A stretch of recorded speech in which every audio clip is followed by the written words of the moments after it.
نے کہا بالکل پارٹی کا فیصلہ تو یہ ڈاکٹر صاحب نہیں تھا نا کہ اگر وہ وہاں پہ گئی ہیں نورین خان صاحبہ اور انہوں نے باتیں کی ہیں تو یہ پارٹی نے تو ڈیسائیڈ نہیں کیا تھا کہ وہ وہاں پہ جائیں، وہ ان کا اپنا ایک ذاتی فیل تھا اور وہ ایک انڈیویجول کے طور پہ وہاں پہ گئی ہیں۔ لیکن دوسری طرف گورننس کی بات ہے، اچھی بات ہے، اچھی بات کی، اگر پارٹی کا فیصلہ نہیں ہے تو پوری پی ٹی آئی جو ہے اس کی مذمت کرے۔ آج چیئرمین نے کی ہے ان کے، بیرسٹر گوہر صاحب نے کی ہے آج، انہوں نے کہا کہ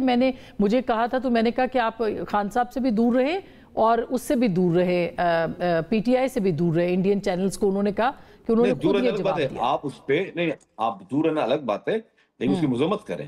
ان کو چاہیے کہ پارٹی باقاعدہ ان کی جس طرح ویسے ہر چیز میں آتے ہیں مذمت کریں اور کہیں کہ جی یہ غلط کام کیا۔ آپ مطلب یہ تھوڑی کہ یہ ذاتی فیل ہو گیا، آپ نے اپنا وہاں پہ پورے اپنے نیریٹو بلڈ کر کے آئے ہیں اور آپ کی رہائی کے لیے وہاں پہ ایک پوری کیمپین چل رہی ہے۔ ہمیں نہیں پتا کہ بھارت میں کیمپین کس کے کہنے پہ چل رہی ہے، کون سے ممالک اس کے پیچھے ہے اور ان کے مقاصد کیا ہیں، کس سے چھپی ہوئی چیزیں یہ۔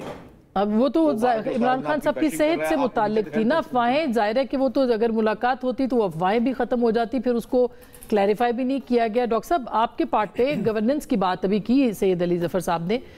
یہ ایک تو ایک رپورٹ آپ نے وہ دیکھی، پھر آپ نے یونائٹڈ نیشن کے ہیومن رائٹس کمشنر کی گفتگو آپ نے سنی جس میں کہ انہوں نے کہا کہ آرٹیکل 26 اور جو 27 ہے یہ بالکل جو ہے یہ اس کے بہت خطرناک نتائج نکلیں گے، آپ نے وہ سٹیٹمنٹ سنا ہوگا۔ تو گورننس کی تو آپ کی حکومت کے اوپر بھی بہت سارے جو ہے وہ ایک چارج شیٹ جو ہے وہ بنتی نظر آ رہی ہے اس وقت۔ دیکھیے گورننس جو ورڈ ہے یہ بڑا ایک ریلیٹیو ٹرم ہے، اس میں آپ کسی بھی سائڈ پہ کوئی بھی بات کر سکتے ہیں اور ہر صوبے کی گورننس کے حوالے سے آپ چیلنجز تو ہیں کر سکتے ہیں بات، لیکن یہاں کے پی کی صرف گورننس کی بات نہیں ہو رہی۔ گورننس بھی سب سے پور چاروں صوبوں میں سب سے پور، اور اس کے بعد جو چیلنجز ہیں خاص طور پہ ٹیررزم کے حوالے سے اس میں آپ کا مکمل طور پہ عدم تعاون، اور تیسرا افغانستان کے ساتھ جو فیڈرل گورنمنٹ،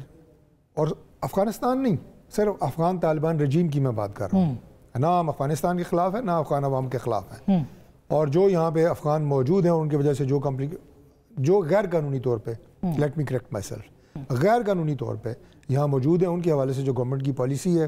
اس سلسلے میں بھی اس پہ عمل درآمد نہیں ہو رہا کہ کے پی گورنمنٹ جو ہے نہیں کر رہی۔ خیبر پختونخوا کے اندر جو افغان مہاجرین کو واپس بھیجنے کا عمل تھا اس پہ عمل درآمد نہیں ہو رہا، آپ کہہ رہے ہیں اس پہ عمل درآمد نہیں ہو رہا جو غیر قانونی طور پہ یہاں پہ مقیم ہیں۔ اور اب بات یہ ہے کہ آپ ایشو دیکھیں نا، ایشو آپ کی نیشنل سیکیورٹی کا ہے، آپ اپنے جو سیاسی اختلافات ہیں دوسری جماعتوں کے ساتھ یا فیڈرل گورنمنٹ کے ساتھ ان کی آڑ میں جو پالیسی گورنمنٹ بناتی ہے جو ملک کی سلامتی کے لیے داخلی اور خارجی ضروری ہیں، آپ ان کے راستے میں روڈ ایٹ کرنا شروع کر دیتے ہیں۔ اصل ایشو یہ ہے، تو آپ کو یہ صرف گورننس کی بات نہیں ہے۔ ٹھیک، یہ اتنا بڑا ایشو ہے کہ جس کے اوپر گورنر راج کا جو ہے نفاذ ہو سکتا ہے۔